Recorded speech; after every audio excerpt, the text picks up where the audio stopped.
Okay, here we are again.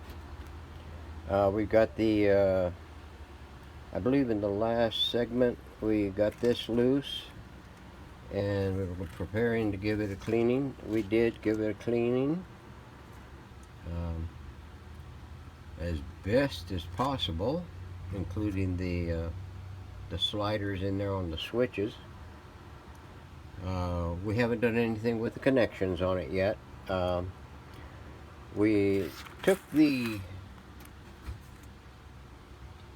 antenna coil off of the mount. As you remember in the last segment, it was broken loose on this one side. And what I done was I stuck a half inch or a 3/8 dowel in it. Can't remember which size it was. Press fit it in there and then glued it, and then drilled a hole in the middle of the thing for this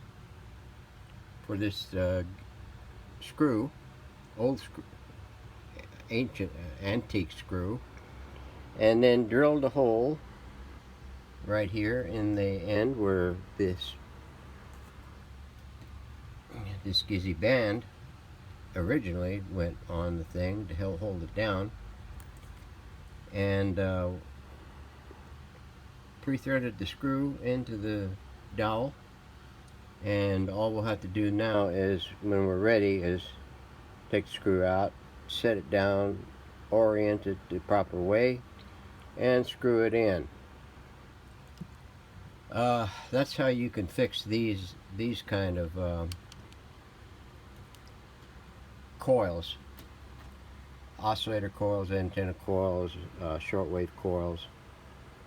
These are a little easier to handle because of the wire gauge.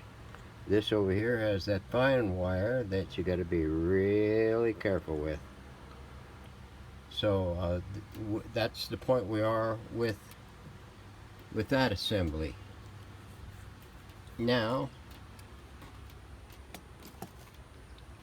what we've been doing is replacing the resistors in tandem, going back and forth, glue up, come back, clean up, come back, boomerang, don't come back. And so we got the next batch of resistors to be replaced ready.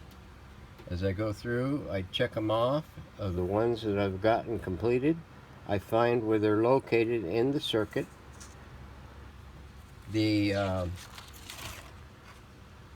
component position page I blow up so I can kind of read it better, and in there gives you the locations of the various components. Let's just say large components. It won't show you any interconnections. So once I find out what number it is, like for instance 41, I come over here and I find 41. Oop, there we are. It's an 05.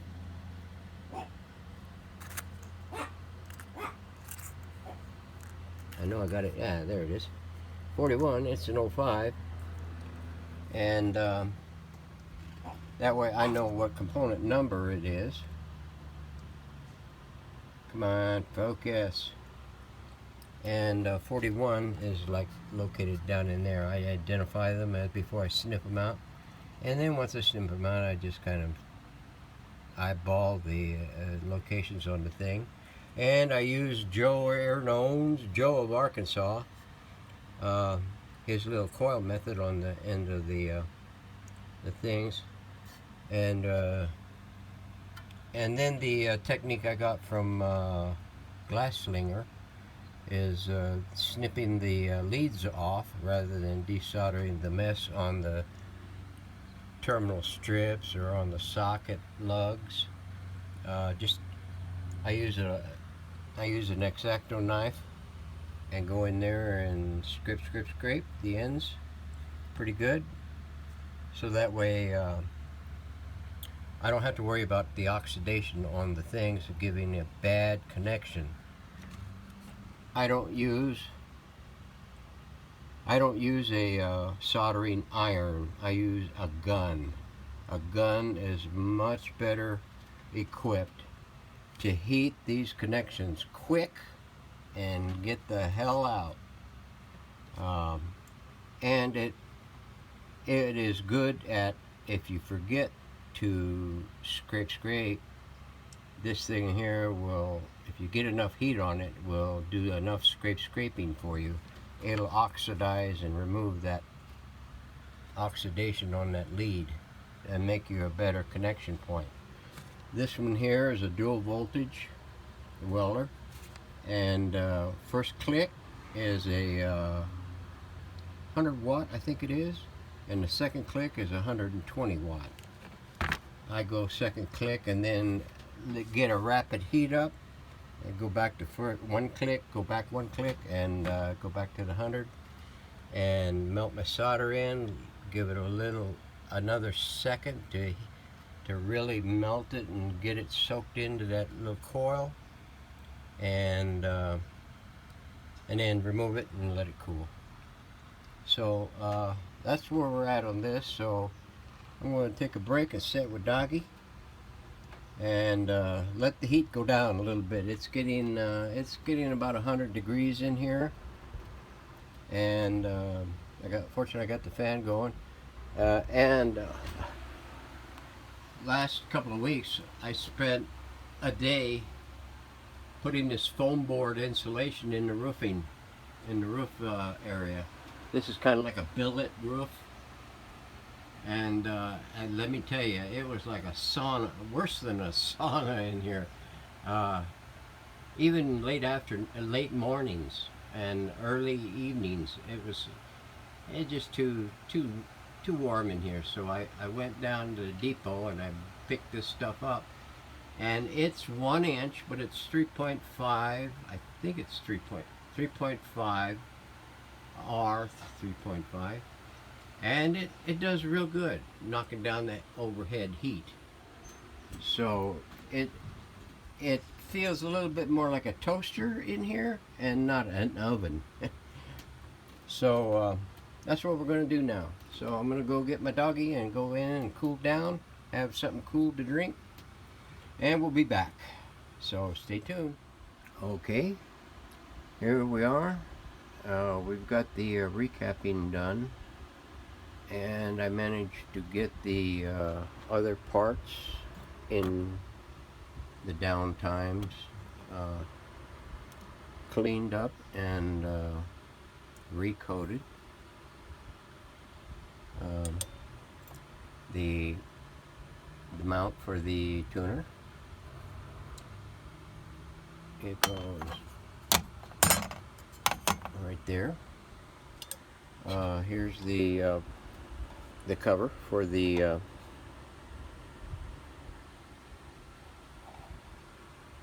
transformer right there, and we've got this thing refinished. I had to clean it with a wire brush, clean it with a powered wire brush, clean it again with a rag and some a heavy mix of simple green and a rag, and then went over it with a 400 grit sandpaper, schmoozed it out, wiped it down with some more damp cloth, and gave it a primer finish and a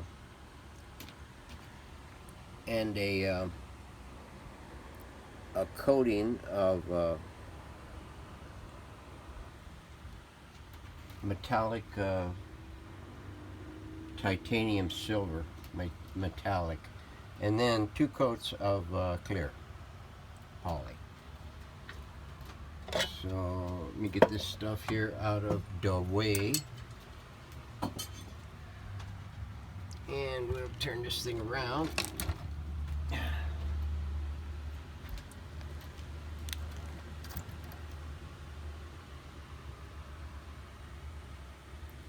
So she's getting close to prime time. I still got to get. I'm going to grommet this pole. That's for the cable to the speaker. I'm going to prep it for a chassis mounted fuse. And I believe that would be just about it, other than identifying all the alignment positions on each of the trimmers and IF cans. The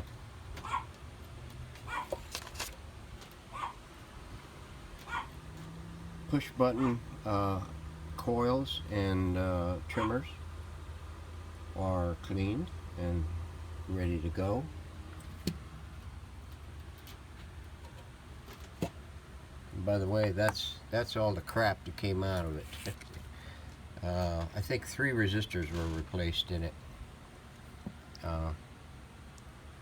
And then here is the push button assembly. It is cleaned up.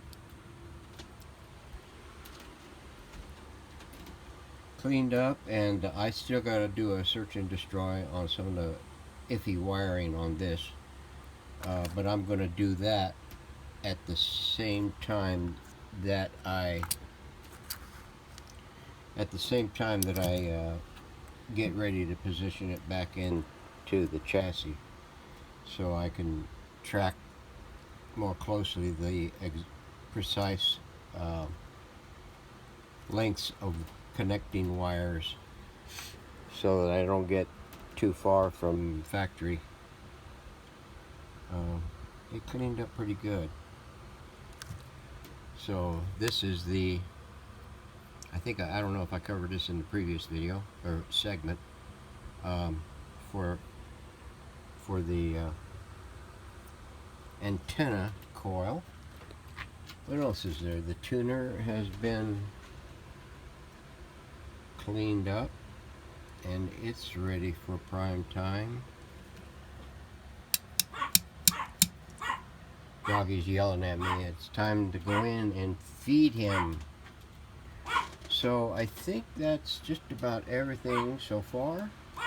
I will be doing oh, I don't think I did anything to show you on the underside of this thing.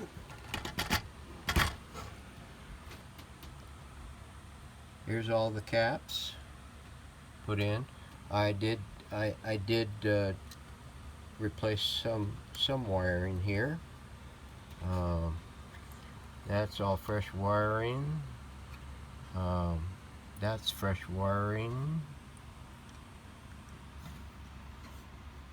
There's one of the resistors, 2 of the resistors.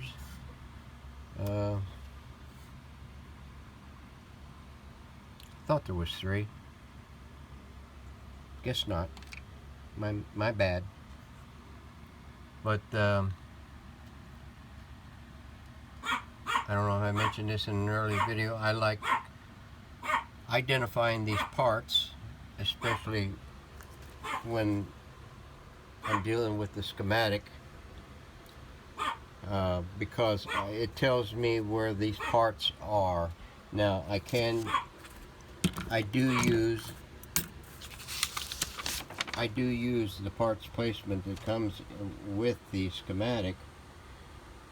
Sometimes it's a little difficult to read because in these darkened areas where it's real busy, these arrows, you can't always tell what they're pointing to.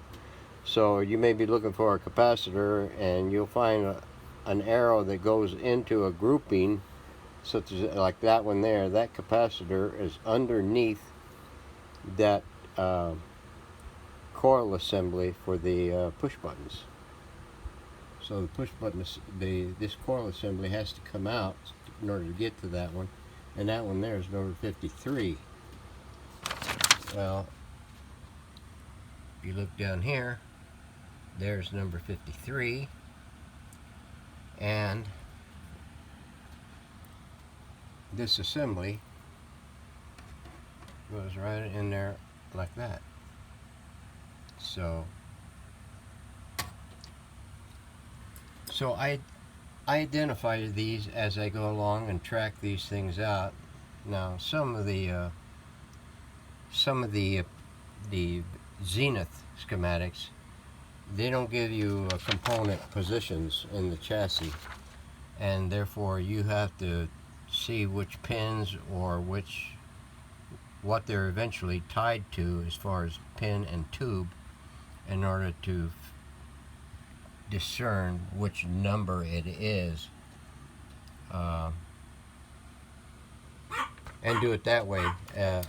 It makes it easier for me to follow and to see what that looks like in here.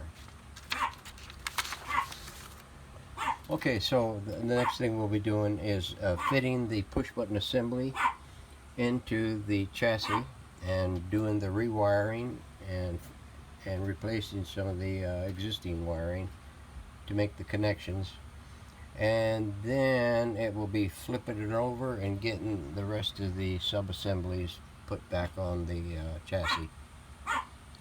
We'll be putting the fusing in and getting the connection to the speaker plug soldered back in. Here is the electrolytics. They are replaced. Stay tuned for more.